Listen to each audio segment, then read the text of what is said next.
Hey guys, this is illusionist Jason Bishop. I am back with another video. In this case, it's sort of a recap of the year, taking stock of what 2023 really was. And I really thought I hadn't done a lot in 2023. I always feel like if I haven't accomplished or done something new in a year, then I'm not really progressing. So when I thought about it, there were a lot of highlights to this year, and I'm gonna kind of walk you through them for us. And hopefully it's enjoyable for you or motivating or interesting. And I'm just doing this in a sense of being thankful for what this year really did bring. And I'm hoping the best for you guys in 2024, as well as myself. Obviously I have to be a little bit selfish, right? Like, hope the best for myself too. January actually kicked off with the APAP conference in New York City, which is a theater conference. We did a showcase, ran into some friends, made some new friends, and watched some great artists. That's actually some of the original Stray Cats band warming up right there. Next, we headed to the Caribbean, working a seaborne luxury cruise. Then I saw my friend Pat Hazel's endearing, nostalgic show, The Wonder Bread Years at Kutztown University. A little more on Kutztown University later. I brought a family friend by the name of Ken, who absolutely loved it because he grew up around the time that Pat was talking about in the show. If you ever get to see Pat do anything near you, go out and see it. Pat is a master. He's a magician, a comedian, stand-up comedian. He was a writer for Seinfeld and other television shows. Right after seeing Pat's show, like the next day, we headed cross-country to start a tour that was going to take over a month and 2 countries. First stop, the Magic Castle. We performed there for a week at the Palace of Mystery. Whenever you're at the Magic Castle, if you know people in magic, you're going to see friends like every single night, or heroes, or amazing people come backstage, or there's great people in the audience. It's just, you know, a total treat, obviously, to be at the Magic Castle. For the guys who live in LA, I don't know if they're ho-hum about it, or like, oh, it's the Magic Castle. But for us guys who come from out of town, it's like a big deal to go to the Magic Castle and just hang out with friends or meet heroes in magic. And so Michael Carbonaro came to a show, and I love Michael's show. He's so talented, and he's actually a genuinely nice guy as well. We met Joel Ward actually for the first time. I've known of Joel for forever, and you know, he's a great working magician. Also, several celebrities came to the show, including Ice-T and Coco, as well as Gerard Butler from the movies 300 and Olympus Has Fallen and all of that. And even Christian Bale came to the show one day as well, which we met him afterwards. Super deep, nice guy. Talked to him for quite a while, and he laughed at all my jokes, so that was a big plus. I appreciate that. Thank you, Christian Bale. We had also been working with Jim Steinmeier long distance on a new prototype illusion, so we took a round trip of about 3 hours in the car with him to Willie Kennedy's shop and dry fit and get an update on the progress of the fabrication. Obviously, if you know anything about Jim Steinmeier, a 3+ hour trip plus breakfast is going to be, you know, a pretty interesting conversation. While working at the castle, one of the nights Milt Larson actually came out and saw the show, and then came back and said hi afterwards, and it was always a pleasure to see Milt. Of course, we lost Milt just 3 months later, and scores of magicians are indebted to Milt for progress and highlights within their career. So thank you to the Larson family, and condolences again on the loss of Milt Larson this year, a giant in the community for sure. Later at the castle, my family friend and perennial Comic-Con law panelist Jeff Trexler and his wife Susan came out to the castle from New York City. They just flew out just for that, and we hung out for the night. Susan's father was actually a capable amateur magician, and he was a member of the castle even though they lived in New York. And so as a kid, she actually got to meet Di Vernon, the great close-up magician, and he performed for her and stuff. We walked into the castle, and the second she saw Di's picture, she goes, "That's Di Vernon!" And to think like an actual like layman in magic would know who Di Vernon is kind of crazy. So that was pretty cool that she immediately knew who that was. So they had a great time. I had a great time hanging out with them. The Passing Zone actually came to the show, Owen and John, at different times, and then we got to go to their clubhouse actually and check it out. It was very, very cool. I even got to throw some knives with them. I didn't do too bad, I gotta say, but obviously they're pros, and so Owen just destroyed me. He like went up a straight line on the board, like he's just so skilled with it. It's so cool. I have to make one of those in my warehouse just for fun, just to throw knives at the board. This a stress reliever. I love them, and they're just one of the best acts I have ever seen in my life. I got to see them a couple times, and just killer act, killer act. So funny, so skilled, such great timing. So if you get the chance to check out the Passing Zone, Owen and John, check those guys out for sure. Do not miss. Then it was off to New Mexico for a show, and we had a bit of a delayed load in there actually, and you're never going to guess the reason why. It was actually because of a sandstorm. Apparently they have sandstorms, and it was too much to load in, and even when we did, it was still kicking up, so it's like getting in your eyes and stuff like that. But we had a really great crew, really great hosts, and great audiences. After that, we headed to Abilene, the Paramount Theater, and my brother from another mother and father Fred Becker came out. When we were working in Texas for a while, we became really close friends with Fred and Bobby there, and he's just awesome. He brought one of his daughters out. We had some dinner. They came to the show. We hung out, and it was all way too short. That's one of the best things about being on the road, is getting to see people that you know that you don't get to see, but it's often short because you got to move on to the next place.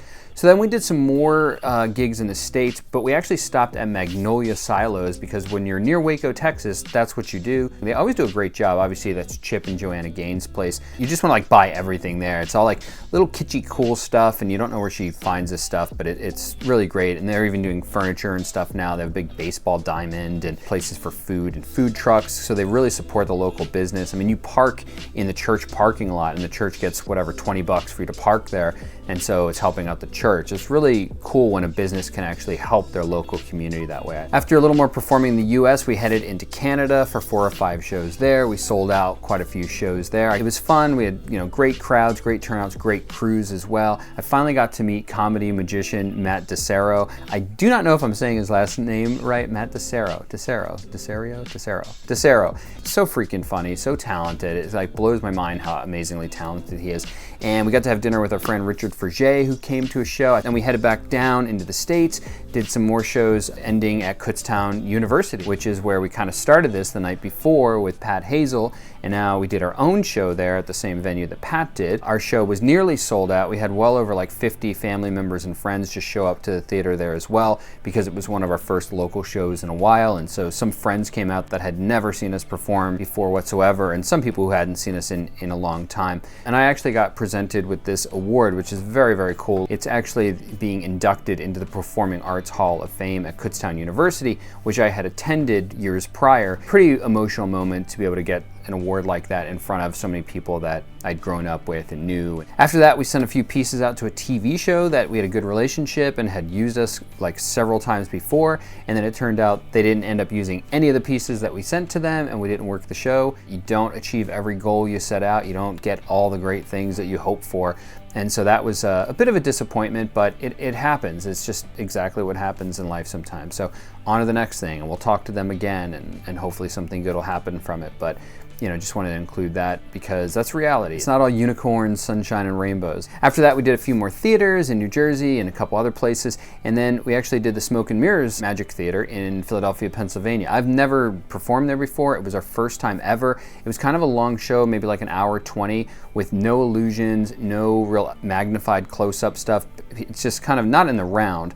It's actually really good seating there and stuff, but it was just a full stand-up show of magic, stand-up magic, and it's just something I wanted to stretch and do and be able to work on, and it went well. A couple of my friends came out there. Mike Miller came out to support the show, as well as my old friend Randy Shine. Great to see those guys. Then we headed to Florida to work Sanibel Island. Now, because of Hurricane Ian, Sanibel Island had been really devastated and destroyed in a lot of ways, and so the show had been canceled and postponed. And I mean, they probably had the right to fully cancel the show if they wanted to under force majeure. So we postponed, we rescheduled a few times. You could see the devastation there. I think the bridge had been broken down or destroyed in some way that it was impassable, and they fixed it in record time, but you could totally see the buildings and what have you that were just really devastated, people's homes. Obviously, your heart goes out to them. They had a great time. They're a great audience. We met some police officers and some guests there and some of the crew, and we were there quite a while afterwards, actually, and it was nice to just get to hang out with everybody, and obviously we hope the best for them as they continue to rebuild after that devastation. Took a quick little trip to Hershey and saw Nate Bargatze absolutely crush it. Marriage fights are great because they're all very dumb. I would say 90% of them are dumb. 10% the cops show up. But his father, Stephen Bargatze, who's also a magician, was one of the openers. He absolutely killed as well. Then it was off to beautiful Alaska to perform on Seabourn Luxury Cruises. We had some really difficult time getting there throughout the Denver airport. We were like, flights were postponed. We had to get a hotel. The hotel was terrible. That was like not fun at all. It was really hard to get there, actually. I think we almost missed the ship, actually. It was pretty tough. But Alaska was like even more beautiful than I remember. It had been my first time back since COVID. It was just so freaking gorgeous. I kind of couldn't believe how beautiful it looked in person.